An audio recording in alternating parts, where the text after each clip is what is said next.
కాలిఫోర్నియాలో దుండగుడి కాల్పుల్లో మృతి చెందిన వంశీరెడ్డి మృతదేహం రేపు స్వస్థలం వరంగల్ చేరనుంది. మరోవైపు వంశీరెడ్డిని కాల్చి చంపిన నిందితుడిని కరడుగట్టిన నేరస్తుడిగా గుర్తించారు అమెరికా పోలీసులు.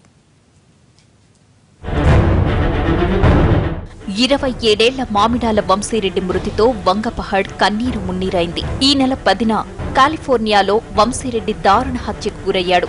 సిలికాన్ వ్యాలీలో నెలన్నర క్రితమే ఎంఎస్ పూర్తి చేసి ఉద్యోగాన్వేషణలో ఉన్న వంశీరెడ్డిని అతను నివాసముంటున్న అపార్ట్మెంట్ దగ్గర దుండగుడు కాల్చి చంపేశారు.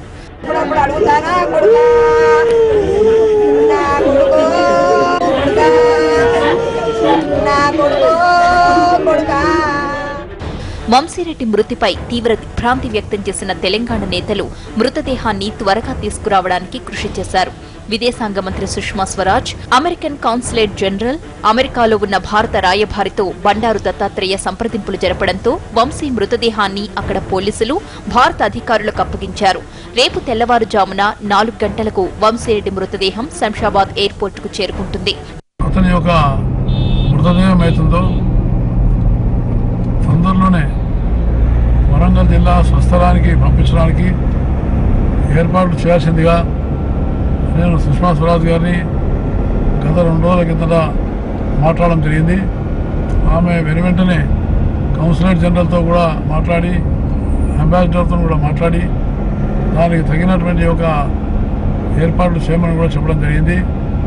ఎన్ఆర్ఐ వంశీరెడ్డి హత్యపై దర్యాప్తు చేసిన అమెరికా పోలీసులు నిందితుడు స్ట్రాట్ బరాంగ్ ను ఓ కరుడు కట్టిన నేరకాడిగా గుర్తించారు. అప్పటికే ఓ మహిళ కారును ఎత్తుకెళ్లేందుకు ఆమెతో ఘర్షణ పడి గన్తో బెదిరించినట్లు పోలీసులకు సమాచారం అందింది.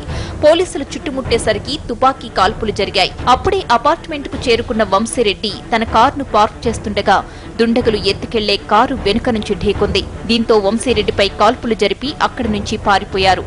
స్ట్రాట్ బరాంగ్ గతంలో ఎన్నో నేరాలకు పాల్పడ్డాడు. పలుమార్లు శిక్ష కూడా అనుభవించాడు. ఇటీవలే పెరోల్పై విడుదలై మళ్లీ నేరాలు మొదలుపెట్టాడు.